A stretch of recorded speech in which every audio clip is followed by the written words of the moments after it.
Let's get it going on the Locked On Royals Padres crossover podcast with myself, Rylan Stiles, with Javier Reyes at Javapeno on Twitter. You can follow the show on Twitter at Locked On Royals, at Locked On Padres as well. Today's show is brought to you by FanDuel.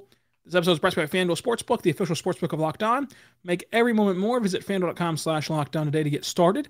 Thank you so much for making Locked On Royals or Padres your first listen. For your second listen, check out the alternative show as well. Subscribe to both podcasts on YouTube, Apple Podcasts, Spotify, Google Play, all that fun stuff. Javi, we meet again. This week we're talking about spring training. How you doing?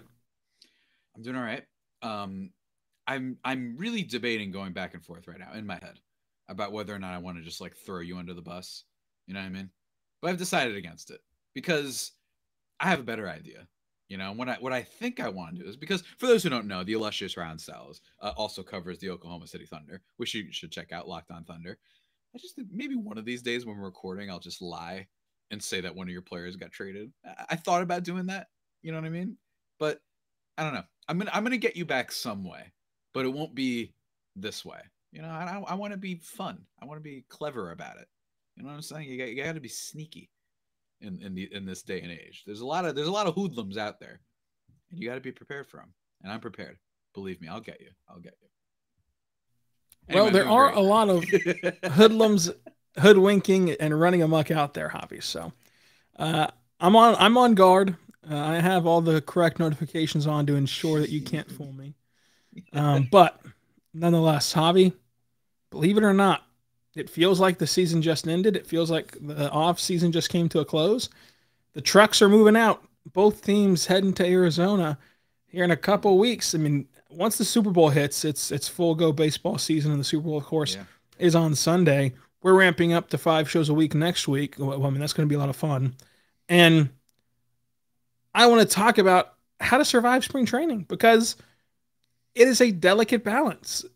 Everyone is super excited the first day that pitchers and catchers report.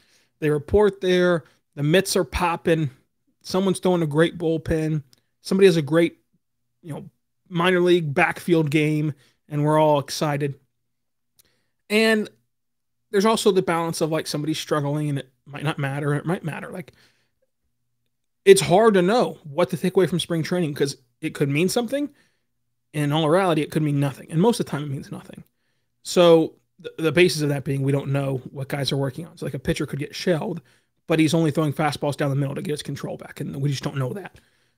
Javi, for you, what's the biggest key in surviving spring training? Because we're all going to watch it, what little they put on TV. We're all going to listen to it, watch the box score, follow along with it. How do you survive spring training with the delicate balance of not overreacting while also not just completely dismissing it? One thing I've enjoyed doing over the past few years, if you're just bored and you're just an awful human being like me, I always enjoy overreacting and posting like a tweet about a rival team where like, say like Freddie Freeman starts off pretty slow, in spring training. I'll just be like, hey, look, man, he's getting up there. You can't father time catches up to all of us. And if I'm the Dodgers, I'd be really worried about their just dumb stuff like that always keeps me entertained. But make sure you're clear about it being dumb. You know what I mean? Don't be one of those people who really is trying to look into these armchair experts, right? Where they sit there and they're like, oh, I know. I mean, the SGA, he should have taken the pick and roll and then he should have run to the basket and flipped it out to the 3-corner and then made it. No, don't do that. Don't be that person who's like, look, the grip on the ball. He doesn't have the control. He doesn't have the extension or whatever. It's like, guys, there's a lot of experts out there and they know what they're doing. You know what I mean? And in the case of the Padres, there's a lot of good ones. Shout out Ruben Niebla, pitching coach, the one who turned all the Cleveland Guardians, formerly the Cleveland team that had, what was it? Carlos Carrasco, Danny Salazar, Corey Kluber, all those guys. Well, he's with the Padres now. And that's really exciting. And I think that also a big thing to be careful of is it's just there's always like a couple players every year that are the spring training superstars, right? I think that I think one of the most famous examples that I can remember was a fellow by the name of Greg Bird for the Yankees, who, and one of my favorite things to do is also maybe not your league that you care about the most, but in a fantasy baseball league, take advantage of those idiots that are going to overreact because someone's hitting 120. And then even if it's only falls a couple spots, one year, I think it was, no, it was a couple of years ago. Manny Machado had like a really bad spring training. It was his second season with the Padres. I got him like 6 picks later than he probably should have gotten because people freaked out. This happens in football, right? Football last 2 years ago when Jamar Chase had a bunch of drops or whatever in the preseason. I was literally in a locked on league where he fell 2 rounds. I didn't want him because, and I was also wrong. I didn't want him because I thought, T. Higgins and Tyler Boyd were great. And I didn't know how a rookie was going to be. But I was like, damn right, I'll take him 3 rounds after he was projected. Are you kidding me? And I took him and my receivers were stacked. So basically that's the fun way of doing spring training. I don't know about you, but it's just, and I think people are getting better for the record. I think people are learning that there's all sorts of things that happen in spring that people are testing mechanics. Garrett Cole, a few years ago, first season with the Yankees, that big contract, he gets torched for like 7 runs in an inning. And all the Boston heads, they're logging on Twitter being like, oh, couldn't be me spending $350 million on a pitcher. And, well, you have to look at that and say, well, he's testing out something. He was throwing like a fork ball or whatever the heck it was, a slider, whatever pitches that Garrett Cole doesn't throw. And that's what he was doing. He's testing it out. So you have to keep that in the back of your mind when you're looking at performances. And oftentimes performances aren't important for anybody who's supposed to make it. Your Manny Machado, your Bobby Witt Jr.'s, your Salvador Perez's, your Xander Bogaerts. Those guys don't matter. It's all about the tertiary players and seeing who makes the roster. And I'll talk about some examples in a little bit of when it really did matter spring training. And the Padres have one player that is especially a great example of someone that mattered. They do. And you're right. That I think that with spring training, the best way to do it is just to embrace the dumbness of it. Like Peter O'Brien hitting 5,000 straight home runs for the Royals in spring training, and then the Marlins took a shot on him and he still sucked. Like he just wasn't good in the big leagues, but somehow he has incredible spring trainings every year. Like just embrace that fun little story and like watch the 7 or 8 games they put on television a year from spring training and move on about your life. And I think that's fun. And I think that you also have the benefit of being a homer. Spring, what is it? What is this saying? Spring breeds eternal. Spring hope springs eternal. Something like that. Be a homer. Yeah. I mean, be a homer. Like take the good stuff that happens. If Bobby Witt Jr. is hitting 500 for the entire spring, act like he's going to go win the MVP. If he hits 100 for the entire spring, act like spring training means absolutely nothing. Like just be a homer. Like you really don't want to be a homer from April to October, but for spring training, you're allowed to just be overexcited about the fact that baseball's back in our lives. I agree 100%. I agree 100%. And again, there's always those players every year. Look out for Kevin Newman of the Pittsburgh Pirates, spring training superstar. This is the Kevin Costner in Bull Durham of spring training. Go look up Kevin Newman's stats at spring training. It is so much fun. But no, you're right. 100%. You just can't overreact to these things unless you're doing it in a fun way. And in my experience, that's much more enjoyable, much less stress-inducing. It's a long season, guys. We already have to worry about not overreacting to the regular season results. Why react to the spring training results? Exactly, Javi. Exactly. We'll talk about how to survive spring training some more and what are the fun things about spring training are. But got to tell you about some very fun thing, including Built Bar, which is a very fun thing. Built Bar is a protein bar that tastes just like a candy bar. You go to BuiltBar.com, you use the code LOCK15, or you go to your Sam's Club or Walmart, run to the pharmacy section, and grab you a box of Built Bars. They're fantastic. Javi, you can use them pre-workout, post-workout, or even as a meal replacement or a snack. They're great. They have so many amazing flavors and only 130 calories. They're awesome to use. I love Built Bars. You love Built Bars. We've both talked about them before. They have so many great flavors, including limited time only flavors like raspberry cheesecake, like caramel apple, like staples such as brownie batter puff. They have my personal favorite, cookies and cream, which is 130 calories, 17 grams of protein, and 4 grams of sugar. Check it out today. Javi, what's your favorite Built Bar? Oh man, well, my favorite of all time, I don't know if they have had in a while. It's apple almond crisp. That is my personal favorite of all time. They've also had the coconut brownie chunk, I believe, was a favorite of the Locked On folk. In terms of what they always have, it's always reliable. It's my number one. Cherry Barcia. It's always there. It's always there when I need it. My mom's favorite flavor as well. It's just it's just delightful. It's delightful stuff. You're gonna be happy. And man, I still honestly like I'm not kidding. One of the great highlights of when first started this network during the pandemic, I really appreciated just trying those built bars and when they would send us samples and stuff like that. It was so exciting. I would get so jazzed every time. It was great. So yeah, they are super good. We're not making this up, man. We're not. Made us feel like influencers whenever you get those boxes of Built Bars for free. They're fantastic. Still working on some free Built Bars in my fridge right now. It's a life hack. Put your Built Bars in the fridge. So we'll talk about spring training coming up. Oh yeah. Oh yeah. We're back. We're back on the Locked On Royals Padres crossover. I was trying to let it sit there for the digital ad placement, but you kind of ruined that. For your second listen, check out the Locked On Prospects podcast. Javi, I recently had Lindsey Crosby on my show last week.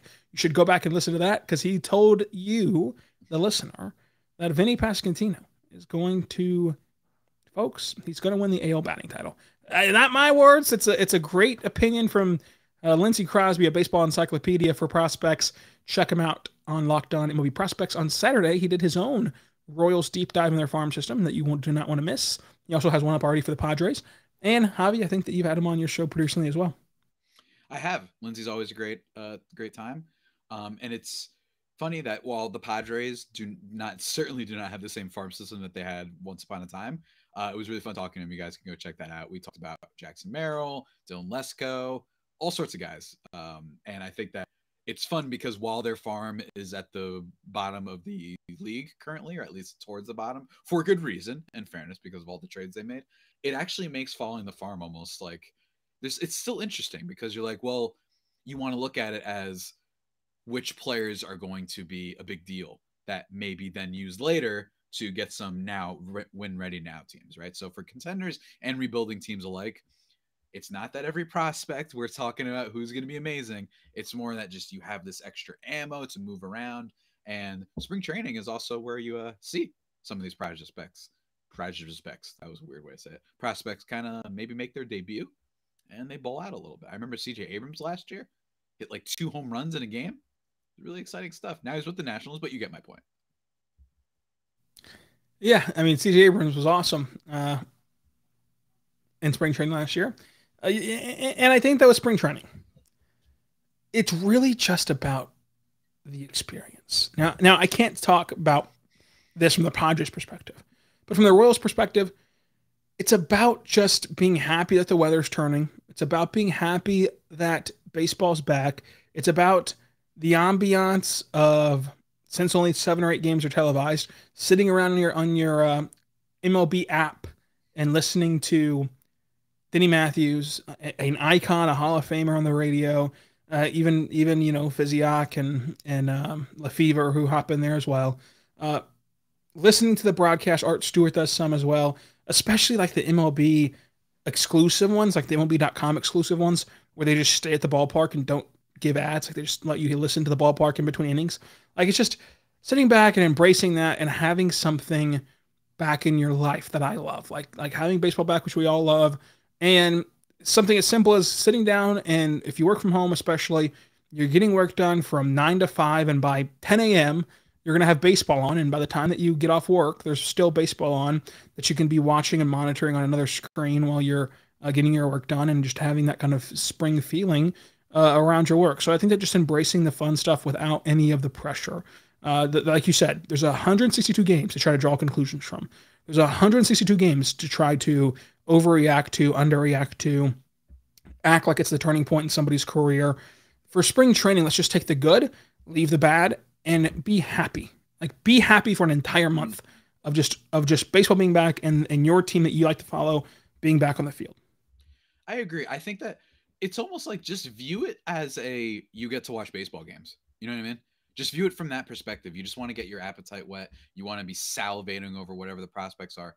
like don't look at it as, ah, man, Xander Bogaerts. Like, just the vibes, man. It's about procuring the vibes. Dang it, baseball needs that, and it's very important. And I think that with spring training, people do fall into that trap very often where they look at swings. Again, they do the armchair expert thing where someone's going to be out there being like, oh, I don't know, man.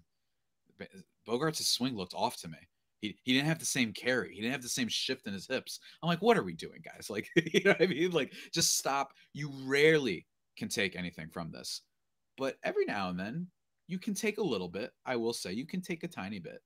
You have to be sure to read into those stories that say a player is in the best shape of their life. I mean, I think this is a known thing, Rylan. I don't know about you, but like when a player says they're in the best shape of their life, you obviously like you got to be all in. I mean, that's the winning argument. You know, we get this in football all the time. We get this in baseball too, and I'm not sure if it happens in the NBA. Does it happen in the NBA? I imagine it does. It does. Quite It a does. decent amount, right? Yeah, it does. Shout out to every Ben Simmons report that we got pre Brooklyn. That was a great one. Turns out he just doesn't like shooting the ball. So it's really fun. But in all seriousness, Rylan, I think that the one thing to look out for is just who's going to make the 40-man roster. And this isn't about the obvious names, like I already mentioned with Salvi Perez and MJ Melendez for your guys, Tatis for us, right? Like he's still going to be there. I believe Tatis is still permitted to play in spring training. It's just not the regular season. So that already is one thing for Padres fans to look forward to. Just see him take at bats again because it's been so damn long.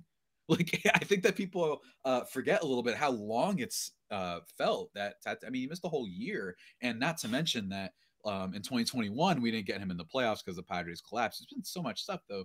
So and the playoffs this year with the Padres, there was no Tatis, so it's a lot of time without him. So that should be a lot of fun, and it determines who makes the 40-man roster.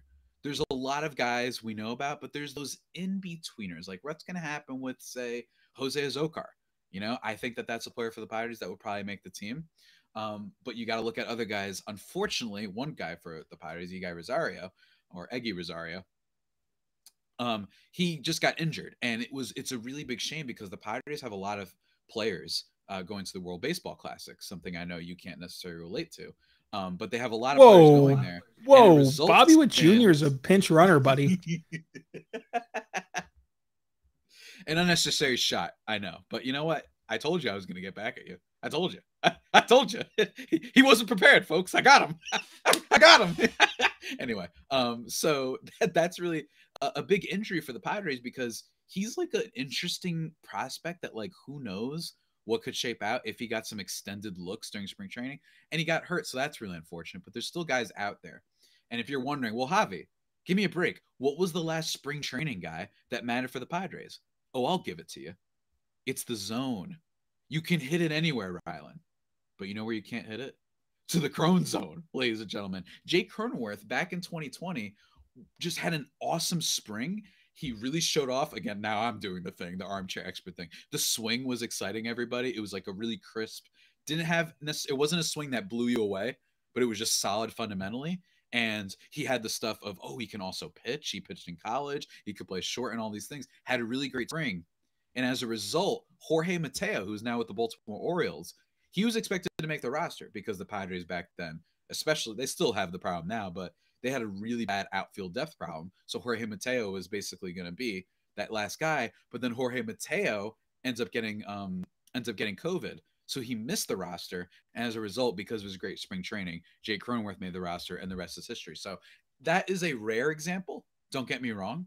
But for the most part, that can still matter. Maybe that back end bullpen piece, right? That could matter. Some people for the Padres to keep an eye on, you want to see how Adrian Morejon looks.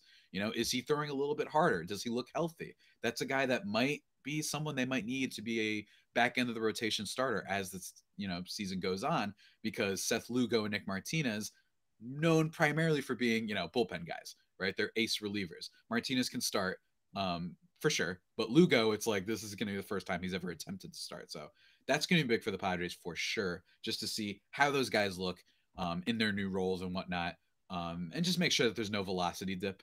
I guess that's sometimes something you want to look out for. But even that, again, it's spring training. So back end of the rotation guys, the bench players, Let's see how that breaks down. And then also, hopefully, just hoping that nobody gets hurt. Yeah, so I'm going to take a lot of umbrage with you because Bobby Witt Jr. is on the World Baseball Classic roster for USA. So is Brady Singer. So is Vinny Pascantino. So is Nicky Lopez. So yeah, Wow. I mean, I think that you should. Is he really? I think you should relax. Yeah, I mean, they're Nicky not. Lopez and Nicky Vinny Lopez? Pascantino. They're on Team Italy. Oh, I thought you said USA. Okay, I was like, really? I was like, dang. No, Singer and Witt Jr. on Team USA, but okay. Other Well, two I aren't. mean, Team Italy. I forgot about Team Italy. Shouts to Team Italy. I'm really happy for them. That sounds like a lot of fun for them. That's so no, I was being a patronizing. jerk. I was being a jerk. Obviously, it's what I do. I have to do it. I have to, Rylan.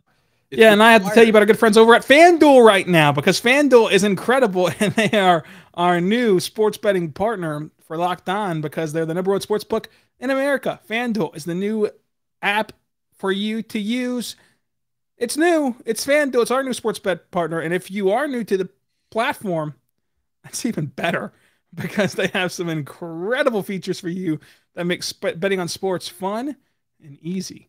Download the FanDuel app right now to bet on Super Bowl 57. With a no-sweat first bet, you get $3,000 back on your bonus bet if you don't win your first bet. FanDuel lets you bet on everything from the money line, points spread, who will score a touchdown first, how long the national anthem will go, all that fun prop bet stuff. FanDuel Sportsbook app is safe, offers fast withdrawals, and you get your money and your winning instantaneously. Check it out today by going to FanDuel.com/lockedon. For your no-sweat first bet, that's FanDuel.com/lockedon. No sweat first bet. Javi. Yeah. World Baseball Classic odds are out. We'll talk about this next week, but the Dominican Republic are the favorites over Team USA. They're plus 200. Team USA is plus 250. Japan is plus 350. And Puerto Rico is plus 1,300. Who do you like out of that group? Puerto Rico, because they're going to win. So I like winning. So you take Puerto Rico. I respect that. Javi, check out FanDuel.com/lockedon.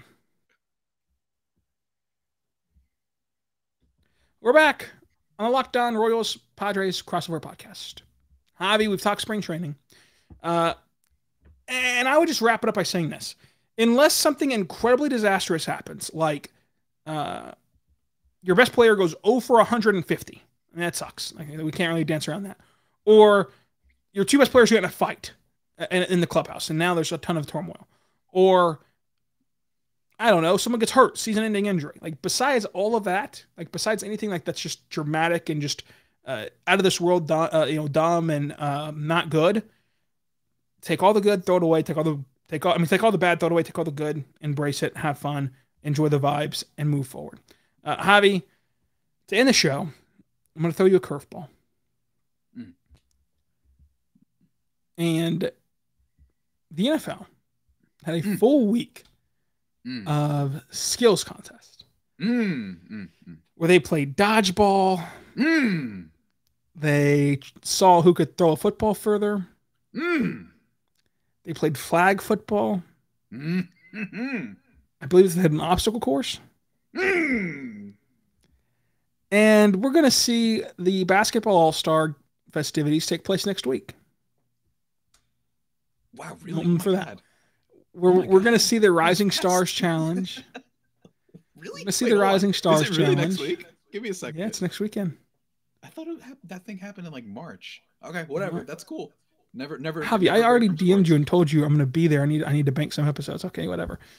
Does not read my emails, Javi Reyes. But either way, my point here is the NBA does the 3-point contest, the dunk contest, the skills competition, the Rising Stars game, and then the All-Star game. The NFL has all these festivities. Baseball really just has the Futures game, which takes place during other actual regular season MLB games, which is just stupid. And then they do the home run derby, and then they do the game.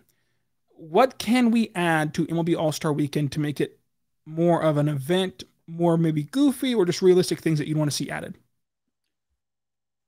One, the goofy one. The goofy one I'll start with. And then I have like just an aesthetic one. Number one, I mean, baseball players are good with their arms, right? Why don't they get a dodgeball thing going? Now, this could just be me as a homer because I love dodgeball. Literally, my favorite memories as a child involve dodgeball.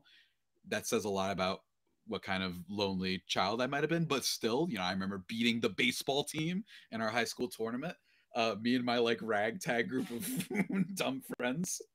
And it was really funny because like a lot of people didn't like those kids either. So like everyone was just randomly rooting for us. They're cheering, they're storming the court. I mean, baseball players throw the baseball, so I feel like that could be pretty fun. And baseball is so in need for personality. I think you could have some fun with that. At least it's a possibility. I remember I didn't even know that football had the dodgeball event going. I think that they have some sort of celebrity game that they could potentially get out there. That's really tough, I know, because with baseball, there's a more potential precautions and whatnot. You got to be careful. Nobody wants to get hit by a baseball. It's different than basketball, right? You can kind of just cruise when you're playing pickup basketball. Sometimes it's not that hard. Not that hard to cruise, I mean. And they do have a celebrity softball game, by the way. They do. And maybe you put that a little bit higher on the priority list, make it a little bit juicier, because I feel like I don't remember the last time there's a celebrity that I knew. And this is coming from someone who follows pop culture a lot. I just feel like I don't see that very often. I know that some people have said, let's do a butt challenge. Maybe you do a challenge similar to like, it's like the curling thing where you try to get them as close to the center as possible. Maybe you give them like really giant baseballs. That way it's like a game of trying to, or at least bigger. Maybe you do it with softballs. That way it's like a little bit more of a thing to try and knock them out. I don't know, but you get what I'm going for. Get a little bit more creative with it. And my second thing is, which is my more important, very serious thing, I miss when every player had the jersey of their team. I think that should be the All-Star game thing. I know that it's really cool to look forward to and see like what the new designs are every year. I know that it last year. I'm going to look it up really quickly. Last year's All-Star jerseys and hats, or it was the hats, that were kind of a mess. They were like upside down. I'm going to look this up while you talk probably, but that was a thing. I just like the idea of representing your team a little bit, to give you just see that Oakland A's green in there somewhere. Make sure it's the jerseys with the color, by the way. I don't want the same white jersey that everybody uses that then just has a different logo. No. Home jersey, whatever is your home jersey. I think that would be really rad. Show off some of the uniforms. Heck, even use the City Connects. I don't care. You could do those. Heck, you could come up with a new individual jersey for every team for All-Star game. That would be really fun because it'd be like a limited edition thing. But it still pops. It still shows you the green. Get really experimental. For the A's, show I don't know, what's Oakland? That's a bad example, but with the Angels, have some crazy flying angel bird, like Angel from the X-Men. Have some person flying. Just get really experimental with it, but still have each jersey be representative of their own team instead of an overall American League, National League thing. I think would be very fun. I agree. The jerseys need to change in the sense of don't do what basketball does, where basketball like models the jerseys after the home city. Do the host city. Do what you said. Wear your actual game jerseys. That should be the case for every sport, in my opinion. And then for my wacky ones, dodgeball, easy one. I think that you get a lot of pushback though, because these players just seem to hate doing anything that they're not contractually obligated to do, and they kind of argue that it hurts their arm and it could cause them injury. Blah blah blah. Bad excuse, but I think that that's the excuse that they'd give. Mine would be a bunt competition, which is hard to sell because we don't really bunt anymore, but like basically like bunt golf, where you have to like bunt the ball into a certain target. And then, Pitch Ninja is so vital to baseball fans, and like people follow him so closely and they love the overlays. They love kind of watching the ball break in slow motion. And pitchers now are so accurate, like more accurate than they've ever been, arguably. Make it to where we have like the automated strike zone. Like we have that on the screen, what we do whenever we're watching games at home, and do like an accuracy test. So like challenge somebody to throw the ball bottom left corner and see how close they can get to it, and then whoever gets closest gets that point or whatever. Kind of like an accuracy mini game, and it won't be the show, only doing it in real life. I think that'd be cool. Yeah. It's just like I mean, when you're saying it out loud before we've seen it, none of this sounds incredibly cool. But if I just said out loud, hey, the skills competition is a bunch of pro basketball players dribbling a ball up and down the floor, throwing the ball through a tire, then doing a layup. That doesn't sound cool, but like we still watch it every year. Like they're going to dribble around inanimate cones, they're going to throw a ball in a tire, then they're going to make a layup, and then they're going to make a half-court shot. It doesn't sound like all that exciting, but yet we watch it every single year. So like none of these things on paper are going to sound incredibly exciting, but I think that they could be very fun. It's just kind of a another bang for your buck because it's an area, it's a territory where baseball truly runs everything. Like the night of the home run derby, nothing else is on. Not a single thing is on. That's why people watch it. And then you also get a very good product in the home run derby, especially now with the new format. You only have like 3 days that are like that, where there's nothing else on. There's not an award show. There's not another sport. There's not a premiere movie. There's not a premiere TV show because shows don't really run that much in the summertime or whatever. Like there's nothing. Capitalize on that for a sport that needs to grow its demographic. And so you see, wow, like the pitchers nowadays can just do whatever they want to with the baseball. How in the world does anybody hit this? I want to see it. I want to see it in a real game now. You watch a real game and you might get hooked. You might become a fan. You might kind of want to learn more about it. So like these little tiny insignificant like games to us that already follow baseball could do it wonders in the long run. Yeah, but fundamentally, baseball just has to come up with new funny gimmicks. I've said this for a while, but like the way Nickelodeon does their little broadcast with the slime and stuff, it's like I'm not saying this changes the world, but there are going to be a bunch of kids out there who are watching SpongeBob or who know Patrick like narrate the Russell Wilson interception. Oh, it's an interesting. Like how cool! I don't even care if it's a slightly lesser known franchise. You know what I mean? Like just get something that could be really cool. Baseball should be trying stuff like that. And dare I venture to say, what about kickball? It That is would a be baseball incredible. format, right? It's you run the bases, maybe all right, make the field a little bit smaller. We don't want people Like they do for concerns the about the Celebrity All arm. Star game. Yeah, exactly. You do kickball. It's very similar, right? And make sure, because you don't want the players that are going to complain about the arm. Well, especially with a giant ball and whatnot. Well, you can make that the celebrity. I don't know. I just feel like kickball, it's a close version of baseball. So maybe you give that a whirl. I don't know. It's just an idea. Just an idea. That's a great idea, Javi. That's a great idea. Thank you. Thank you. Thanks, buddy. I really think it's incredible. Thank you. Again, it's just trying something, right? I mean, that's all it is trying something. It's all about the trying, man. Very important. Very important. I had another idea that hit me that now it's lost, so I don't remember what it was, but it was a great idea. You look like you had that like look that you were like, yeah, I know that one. I was trying to figure out what it was. I thought it was a bang up idea, but apparently it wasn't because I can't remember it. Dang. But oh, the Nickelodeon thing. Okay, here it is. So Okay. baseball, in football, you pour the Gator over somebody like when they win the Super Bowl. You can't do that every single game. The Royals literally salvi splash somebody every time they win a game. So if you put a game a week on Nickelodeon and the winner has to get slimed, and now you're playing to get slimed, and it's real slime, not the animated stuff on like the Nickelodeon NFL broadcast, we're legitimately going to slime you with a Gatorade jug full of slime. That would be awesome. If not just for the clips on social media, which is where the majority of these sports grow. Like basketball has only grown, not because people sit in front of their television and watch NBA on TNT every Thursday night, but because everything that they do is clipped onto the Twitter accounts of all these popular brands to where you're seeing them on your phone. You're not watching the full game. So you get a few clips of like funny people getting slimed, like Tatis getting slimed would be epic. Like you get a few clips of that, and all of a sudden now people are interested in it. So like even the Nickelodeon aspect, you can do so much more. And in baseball, there's so much more time to fill with those characters, with Patrick, with SpongeBob, whatever, to where they can teach you the game, but they can also then give you the sideshow entertainment to keep your kid invested in the sport while you're trying to teach your kid the game. Exactly. I think it'd be really fun. The Patrick introception, like get a voice. And the players would love to get slimed and to slime. Imagine, okay, we're the Nickelodeon game of the week, and we just so happened to walk off on today's game, and now the entire dog pile at home plate gets slime over their bodies. That'd be crazy. It's just a small.